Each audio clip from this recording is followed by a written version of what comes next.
Welcome to the Deep Dive. Today, we're taking a truly remarkable journey through time. We're going to jump from the blood-soaked streets of ancient Rome all the way to the mud-soaked streets of modern Taiwan. It's a huge leap. It is. And our focus is this whole concept of victory and what it actually means to join a procession led by some triumphant general. And that tension is really what makes our source material so compelling today. We're doing a deep dive into a devotional piece on 2 Corinthians chapter 2, and it's specifically titled, Joining the Procession. Okay. It uses one of the most brutal military ceremonies in history, the Roman triumph, to illuminate a core spiritual truth. But then, and this is the key part, it grounds that truth with these very specific, very contemporary examples of, civic engagement and disaster relief in Asia. Right, so that's our mission for you today. We need to unpack this ancient, powerful metaphor and really understand how it's being applied today. Not just in theory, but through, real-world commitment and actual service. And there are some surprising facts in here. Oh, yeah. Prepare for some facts that completely redefine what victory is. And it all kicks off with one single line from the text. Thanks be to God, who always leads us in triumph in Christ.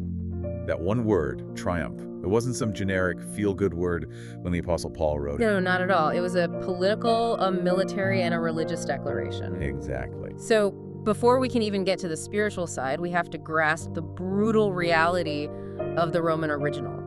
I mean, what did it take for a Roman general, a marshal, to earn this incredible honor? Okay, let's unpack this. Well, the requirements were almost impossible to meet. This was not for minor victories. Right. A general had to win a comprehensive victory. Yeah. That means the war was fundamentally over, and it had to be in foreign territory. And there were body counts. A body count? A body count. The general had to personally confirm the death of at least 5,000 enemy combatants. 5,000 minimum? Wow. That is a massive benchmark. It sounds like it was designed to filter out anyone but the most successful conquerors? Utterly decisive and destructive. That was the point. And beyond the bloodshed, they had to prove they'd acquired new territory or, massive assets for the Roman Empire. So you had to make Rome bigger or richer? Exactly. Enhancing Rome's dominion.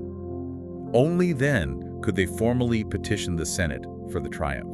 I mean, this was the absolute pinnacle of a military career. And when the Senate gave the spectacle was, well, it was unlike anything else. You have to imagine the scene. It's not just a military march. Not even close. The marshal is riding in a golden chariot, dressed up like the god Jupiter.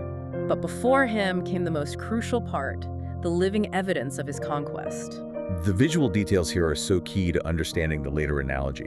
They paraded everything. Yeah. Massive amounts of war spoils, gold, captured statues, just showing off the wealth they brought back to Rome. Okay, so a show of force. But most chillingly, the procession featured the principal captives, often destined for, execution or lifelong slavery immediately after the parade was over. So it was a parade leading straight to their death.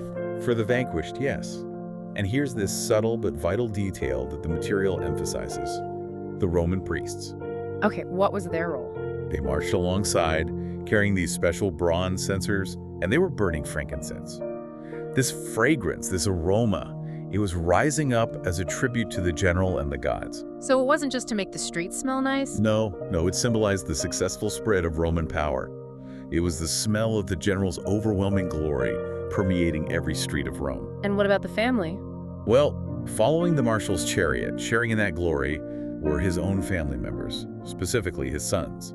They hadn't necessarily earned the victory themselves, but they got to participate in the celebration of it just by their relationship to the victor. Okay, now this is where it gets really interesting, because the spiritual text takes this ultra-violent political parade and just flips it on its head. Completely.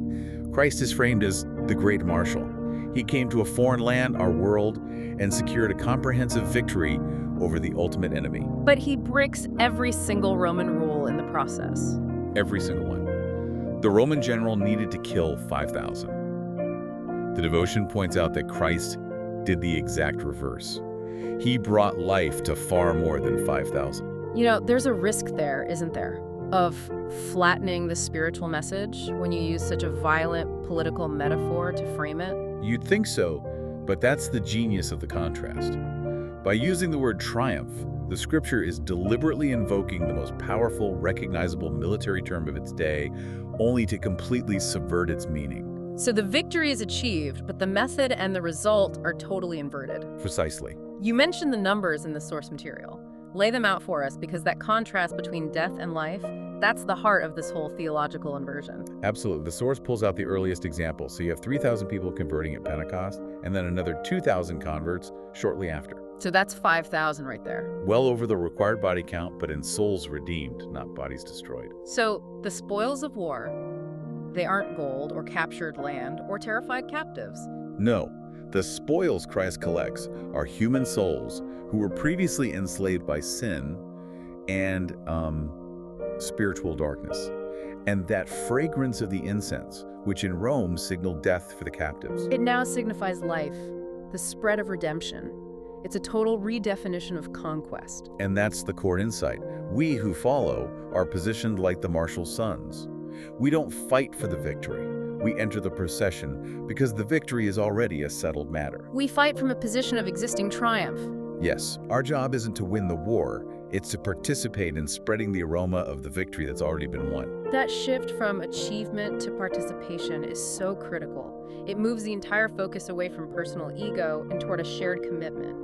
But, I mean, this raises a really important question. If we aren't literally marching behind an ancient chariot, how do we join that spiritual procession today, especially in our world? To answer that, we have to look at the modern understanding of what a procession is. In many cultures, but especially in a place like Taiwan, processions are a key part of civic life. You mean like political rallies? Political rallies, religious festivals, advocacy movements. To join one is to show a public commitment.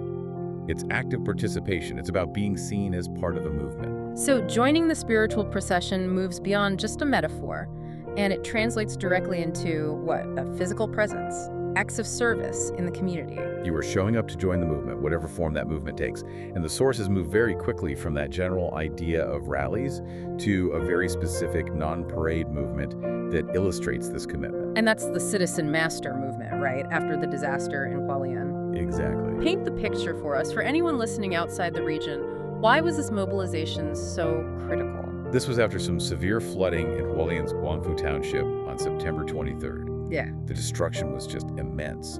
We're talking about floods coming down from the upstream areas, from above Matan and Yangtze Lake. Wow. Rushing in so fast that the water level almost submerged the entire downtown area. It was an emergency that required immediate, dedicated, hands-on effort in a pretty remote part of the country.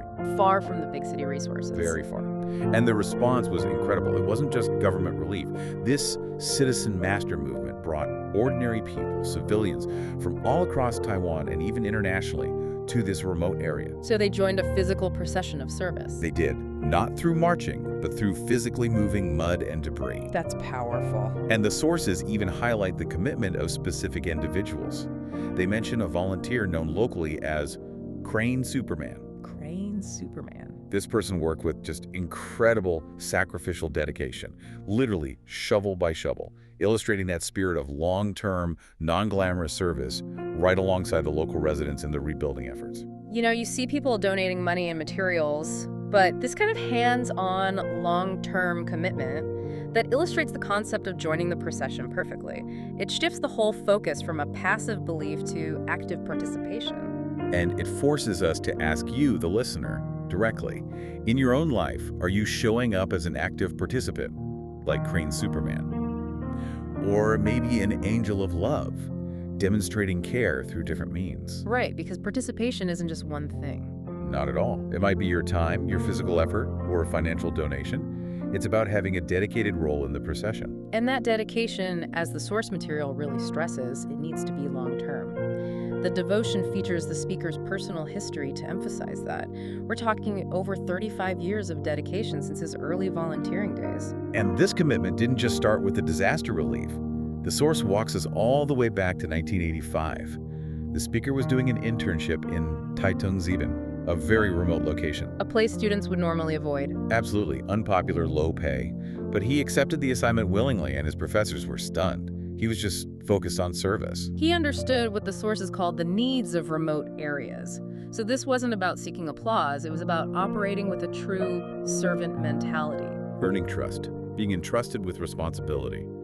And that long-term commitment just continued. Through 86 and 87, leading gospel teams to other distant coastal towns like Taitung Wanshan and Chenggang. So that history of dedication, that willingness to show up in the unpopular, remote places, that's presented as the foundation for modern service. It is. It's about professional commitment within the context of mission. And this leads us to the most contemporary example of how to join the procession, using your professional training. Which brings us to the establishment of the AI service group. This detail just firmly anchors this ancient spiritual principle right in the digital age. It shows that the procession can be technological, not just physical. And sources, this group was founded in May of this year. It's the new tool for the new procession. The group's function is highly specialized, using artificial intelligence tools to edit, compile, and, critically, add multi-language subtitles. What languages? English, Chinese Mandarin, and Taigi, which is Taiwanese. This just dramatically increases the reach and accessibility of the content around the world. That's the principle we need to zoom in on. Using your professional specialty, your highest, most trained skill set for service. It's not just about doing manual labor, but deploying highly specialized knowledge in the service team. Right. It highlights the belief that your training and your expertise should be used not just for your own personal achievement, but to become a usable tool in this processional service. So we've covered a lot of ground here. From the brutal spectacle of ancient Rome, to the redemptive history of the early faith, to the disaster relief in Hualien, and now to the processing power of AI. If we zoom out, what are the two major takeaways from this deep dive? Well, I think first, true victory gets completely redefined. It's not measured by how many are defeated or killed. It's measured by how many are given life. It transforms the triumph from a display of ego into an outpouring of rescue. Exactly. And second, joining the spiritual procession is not a passive activity. It means deploying your dedication, your time, your effort, and maybe most importantly, your specialized skill set to actively serve the mission. The source material leaves us with some challenging, practical questions for reflection, and we want to pose them to you now. First, what aspects of your life right now make you feel victorious based on that principle that life has been given or redeemed? And what spiritual battles are you currently facing that specifically require God's help, recognizing that the ultimate victory has already been secured? And let's build on that idea of using your professional skills. If the ancient Romans used the spoils of war for their triumph, and modern ministry is using AI technology and specialized multimedia expertise, what is the professional skill or the specialty that you possess today, that unique training, that high-level ability, that you are ready to contribute to a service team or a mission? That is the ultimate way to participate in the triumph, turning your expertise into service, spreading the aroma of victory wherever you go. Something to mull over until our next deep dive.